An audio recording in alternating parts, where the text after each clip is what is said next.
As the ruling body of the Jedi, the High Council are the ones who make decisions for the Order and their place on the galactic stage. This position often results in them being responsible for the very direction and balance in not only the Jedi, but for galactic history. A good council can snatch victory out of the jaws of defeat and bring both the Jedi and the Republic into eras of prosperity. But a bad council has the potential to bring the very Order itself to the brink of extinction. When we think of the 12 ruling masters being failures, immediately our minds are brought to the Council of the Clone Wars. But we have an argument that says that they were not as bad as we often criticize them of being, even here at the channel ourselves. In fact, there existed an iteration of the Jedi Council we believe was far, far worse. These masters made such terrible and un-Jedi-like decisions that many of the most horrid atrocities of the Old Republic can be traced directly back to them. Greetings again, lore junkies, and welcome to the archives. In this holocron, we are going to discuss the absolute worst iteration of the Jedi High Council in the entire Order's history.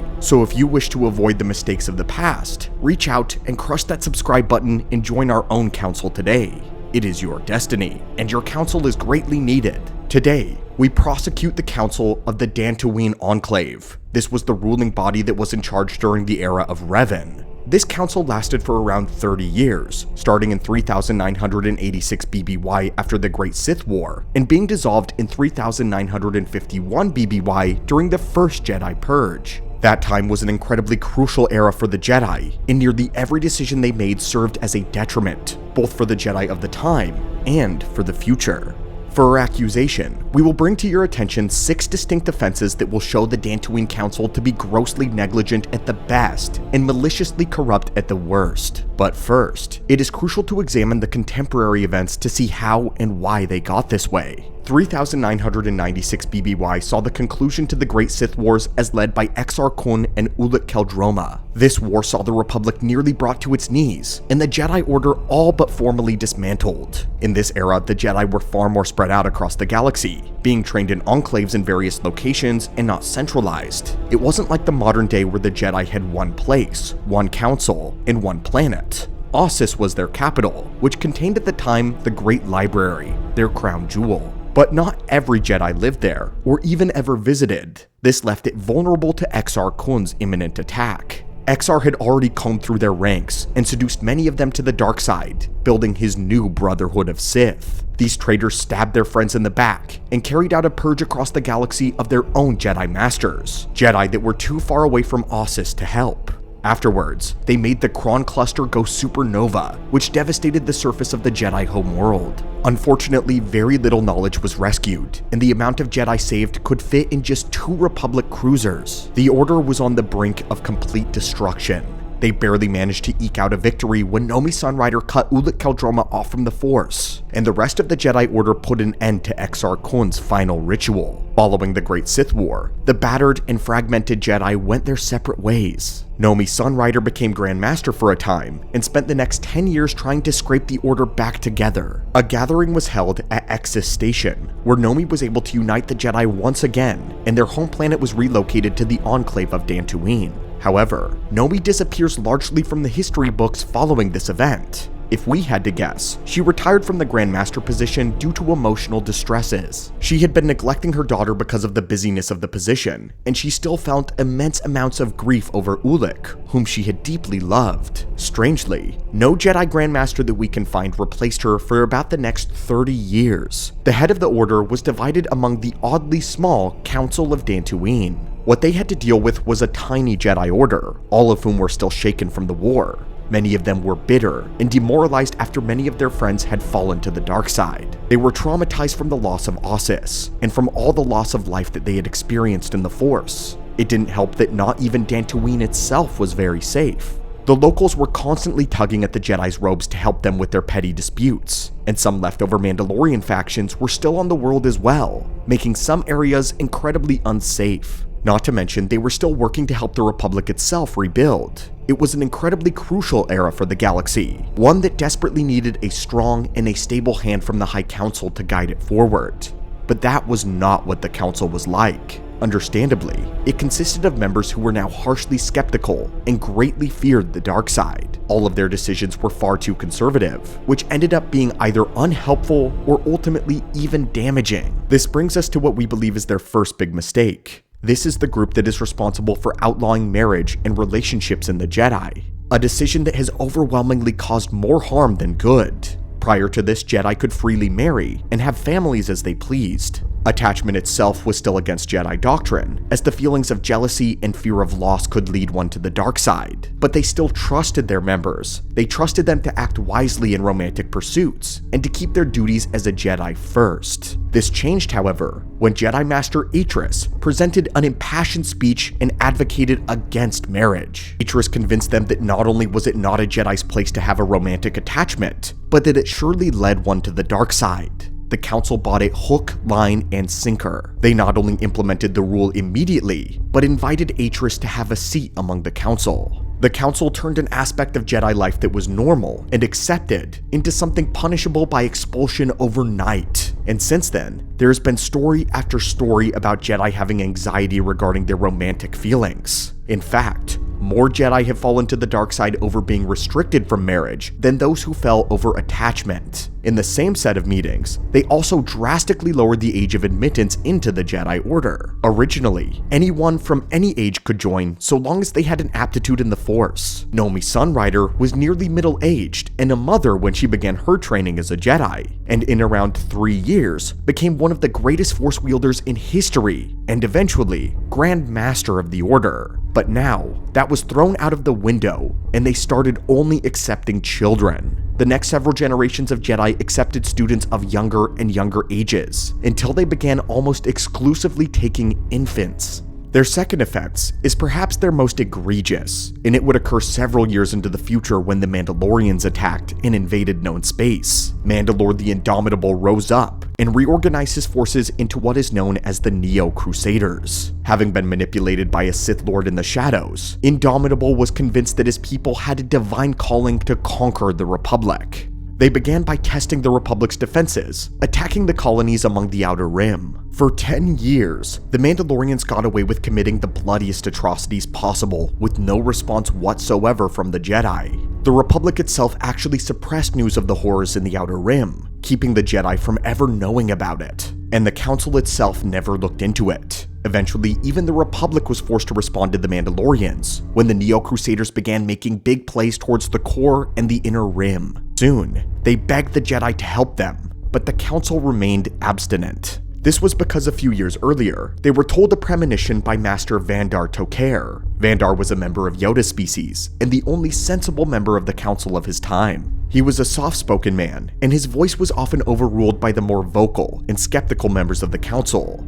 They did, however, put a lot of trust into his visions of the future. Vandar was exceptionally talented in foresight, and would receive premonitions that told the future with near certainty. He gave them a vague warning that he had received from the Force, telling them of a war that would tear the Jedi asunder. The war he actually foresaw, though, was the Jedi Civil War started by Revan, but the High Council misinterpreted this vision as a warning against fighting Mandalore the Indomitable instead. In fact, had they engaged the Neo-Crusaders, they would have prevented Revan's fall to the dark side entirely, and saved literally billions of lives. Revan and Malak had to disobey the Council and gathered themselves a group of Jedi followers to take the fight to the Mandalorians. It wasn't enough that the Dantooine Council was neglecting the cries of the innocents in the Outer Rim, but they had to also actively impede Revan's ability to help them. They tried to stop him at every turn, denying him resources, publicly denouncing his actions, and swearing punishment on those that followed him. The minds of the Council were only changed after the Cathar massacre was uncovered. One of Revan's followers informed him that his home planet had not been heard from in quite some time, so Revan took his people to Cathar to investigate the missing population.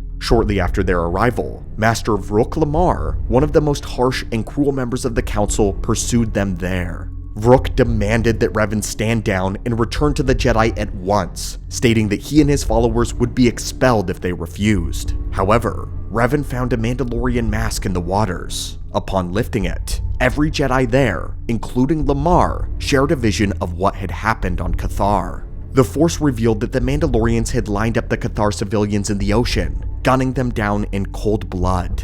The mask Revan held onto belonged to a Mandalorian woman who had attempted to prevent the slaughter. Following the vision, the Council approved for the Revanchists to join the war, but they did so begrudgingly and continued to publicly denounce the actions of the Revanchists. because of the Council's unwillingness to support Revan's war effort, the man had to repeatedly resort to morally compromised war tactics instead.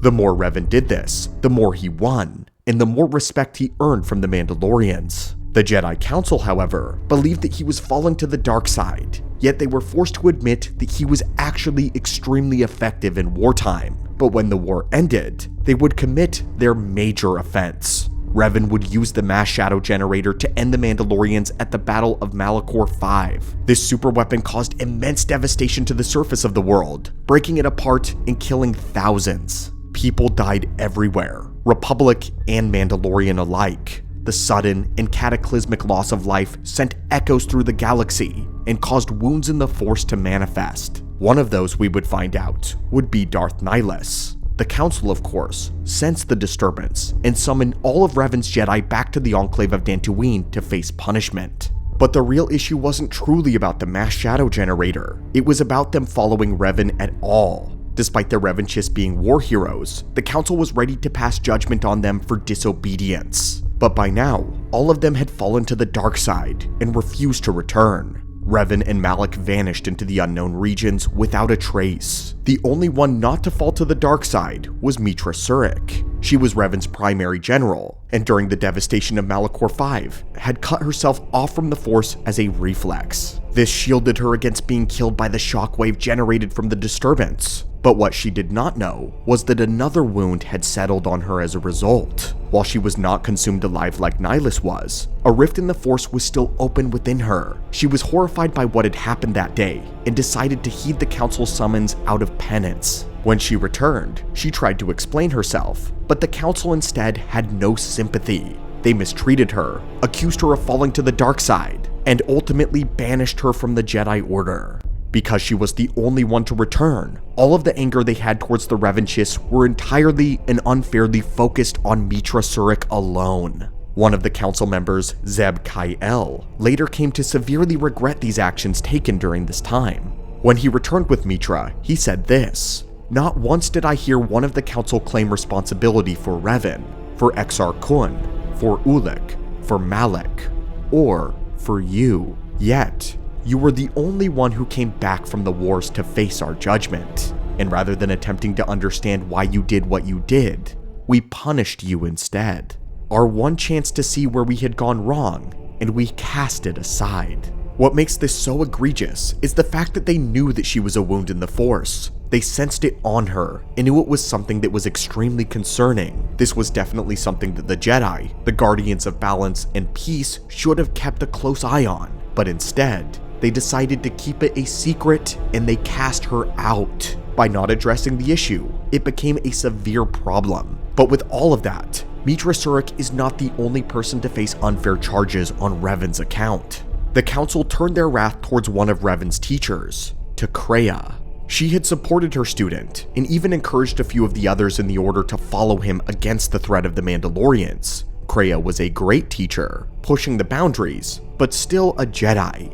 The Council judged her as well, casting her out alongside Meetra Surik. In doing this, they directly became responsible for the resentment that would later cause Kreia to embrace the dark side and become one of the greatest Sith Lords in history, Darth Kreia. The Council created the woman that would organize the First Jedi Purge, and it was all so avoidable.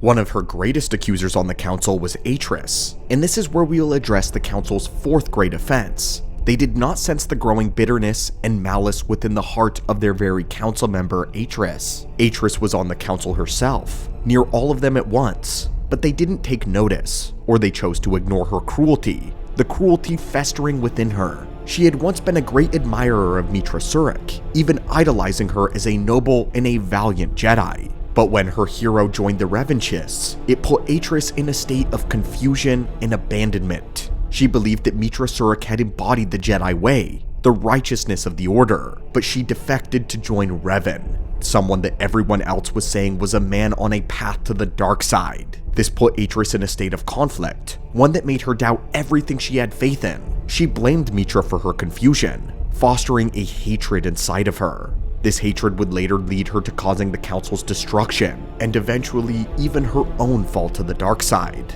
The fifth offense was the wiping of Revan's memory. This one is a little bit more nuanced, so we'll have to explain it in greater detail. When Revan and Malak returned from the unknown regions, they had fully embraced a new path, the path of the Sith. They searched relentlessly for the Starforged and utilized its power to create themselves a massive fleet. All the Jedi that followed them in the war joined their vision for a new empire, and a mass exodus for the Republic military took place. Many officers and soldiers who had served faithfully under Revan in the war joined him yet again, abandoning the Republic. And with this, the fulfillment of Vandar Tokare's vision, the Jedi Civil War. For years, Darth Revan assailed the beleaguered Republic and was on the verge of victory. However, in a single battle, a Jedi strike team led by Bastila Shan engaged the Dark Lord aboard his flagship. Darth Malak, sensing a chance to seize power, fired on Revan's ship to betray him. It was thought that the Sith Lord had perished in the fight, but Bastila had rescued Revan and brought him directly before the Council. And this is where we have to give the Council a very small prop.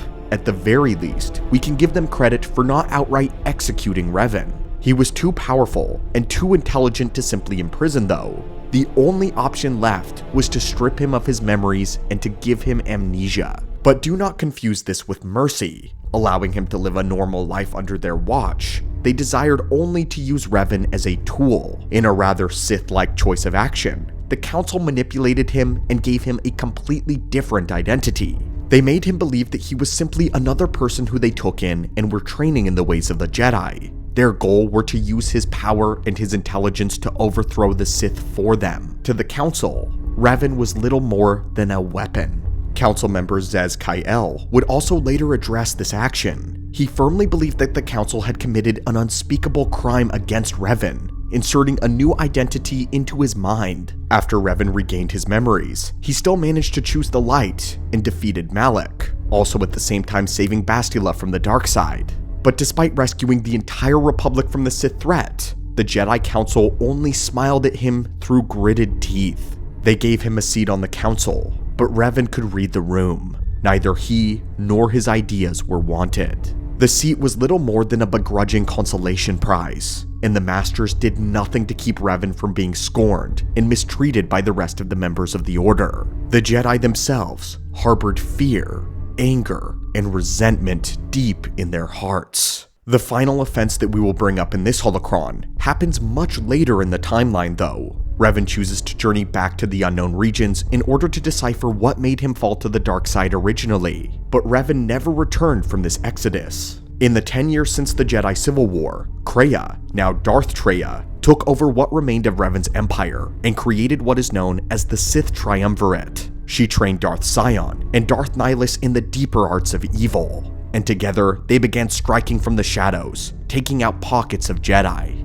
It began simple, with a few disappearances here and there. Then it progressively became entire groups of Jedi vanishing at a time. Nihilus was consuming their Force energy and leaving behind nothing but a husk. The Council panicked and was unable to locate their enemy. Master Atris decided to summon as many Jedi as she could to the planet of Katar under the guise of discussing the best course of action for the Order. But here is her greatest crime. She leaked the location of the meeting in order to draw out their hidden enemy.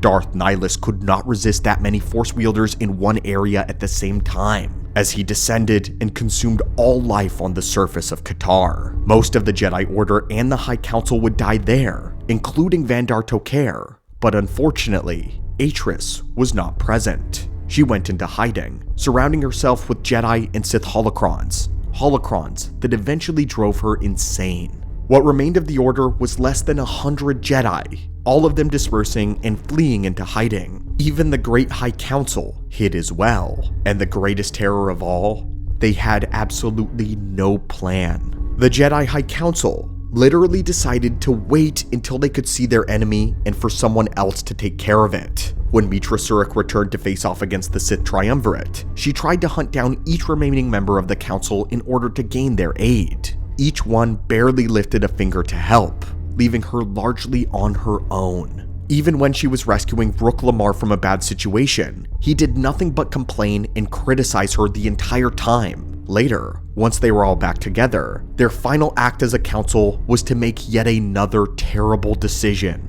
They unveiled at last that Meetra Surik was a wound in the Force just like Nihilus. After having kept that a secret for so long, they waited until they were back together to confront Meetra. Combining their powers, they attempted to strip her of the Force again in order to seal the breach within her. Even Zez-Kai Ell, who had regretted so many of their actions, participated in this grand betrayal. However, they failed because they were not strong enough, and Kreia took advantage. This marks the official dissolvement of the worst High Council in galactic history, as they were all drained of their life forces. So there you have it, my friends. The accused now stands before you with the prosecution laid bare. Suddenly, the Council of the Clone Wars doesn't seem so bad. They may have perpetuated dogmatic teachings, they may have been blinded by arrogance, but they never came close to being as vile or as cruel as the Dantooine Enclave Council. And that is why, by far, we believe that they are the worst Jedi Council to exist in all of Star Wars lore. But as the jury of this situation, what are your thoughts? Do you think they deserve some grace given the darkness of the era that they ruled? Let us know your thoughts in the comments down below, and also let us know if you would like us to cover the best version of the Jedi High Council. Thanks so much guys for watching the channel and keeping everything running around here. As always, may the Force be with you.